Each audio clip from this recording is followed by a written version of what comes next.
MKN news अब dish TV channel number 722, zing channel number 722, Jio TV channel number 1344, website www.mknnews.com live streaming के साथ जुड़े रहिए MKN news के साथ, निर्भीक सच के साथ, सच की बात। उत्तराखंड में हुए बहुचर्चित अंकिता भंडारी हत्याकांड में आखिरकार न्याय की जीत हुई। शुक्रवार को न्यायालय में इस मामले में तीनों दोषी पुलकित आर्य, सौरभ भगोली और अंकित गुप्ता को सख्त आजीवन कठोर कारावास यानी उम्र कैद की सजा सुनाई।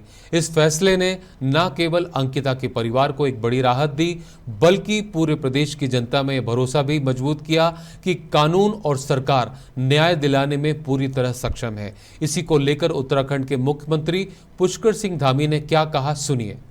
अंकिता भंडारी पहाड़ की बेटी, पहाड़ की बहन, जो भी घटना हुई उसका हमें बहुत दुख हुआ, बहुत कष्ट हुआ। और जिस दिन ये घटना हुई, जैसे ही हमें जानकारी मिली, हमने संकल्प लिया कि हम निश्चित रूप से हमारी पहाड़ की बेटी को, पहाड़ की बहन को न्याय दिलाएंगे। और जानकारी होते ही तत्काल हमने सभी जितने भी हमारी जांच करने वाली एजेंसियां थी, पुलिस विभाग था, सभी को निर्देश दिए कि तत्काल इनकी गिरफ्तारी होनी चाहिए। जितने भी आरोपी हैं उनकी तत्काल गिरफ्तारी हुई। और उसके बाद महिला IPS अधिकारी की अध्यक्षता में SIT का गठन किया गया। उसने पूरी जांच की, एक एक पहलू का अध्ययन किया, सारे सबूत जुटाए और बहुत सटीक तरीके से उन्होंने विवेचना को आगे बढ़ाया। और लगातार अदालत में पैरवी की गई। इसी का परिणाम रहा कि आरोपियों को जमानत नहीं मिल पाई। परिजनों को जैसा उन्होंने चाहा, जिस प्रकार से भी उन्होंने हमसे कहा, उनको अभियोजन अधिकारी दिए गए। और लगभग 1000 दिन, 3 साल के अंदर ये फैसला आया जिसमें आरोपियों को हत्या का दोषी मानते हुए आजीवन कारावास की सजा सुनाई गई है। और इस दौरान लगातार हमारे प्रशासन के लोग, हम लोग, परिवार के लोगों से भी लगातार हमने संवाद कायम रखा, उनको आर्थिक सहायता भी दी।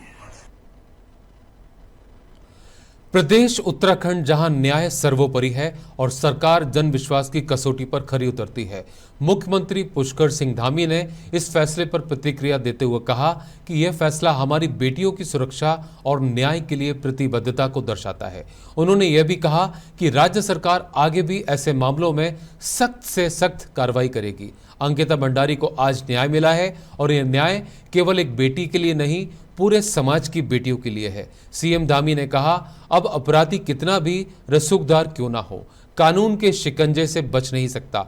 देहरादून से उत्तराखंड स्टेट हेड अवनीश जैन की रिपोर्ट। हमने ये सुनिश्चित किया कि हम किसी भी प्रकार से अंकिता बेटी को, बहन को न्याय दिलाएंगे, क्योंकि हम उसको वापस तो नहीं ला सकते, लेकिन उसके साथ न्याय हो, ये हमने सुनिश्चित किया। आज का जो फैसला आया है उससे समाज में यह संदेश गया है कि अपराधी चाहे जो भी हो, वो कानून से ऊपर नहीं है। और इस प्रकार के जो फैसले हैं वो आने वाले समय के लिए भी एक साफ संदेश है, एक नजीर है। और देवभूमि उत्तराखंड में कोई कितना भी बड़ा हो, कितने ही लंबे उसके हाथ हों, लेकिन कानून से वो बच नहीं सकता, किसी कीमत पर छूट नहीं सकता।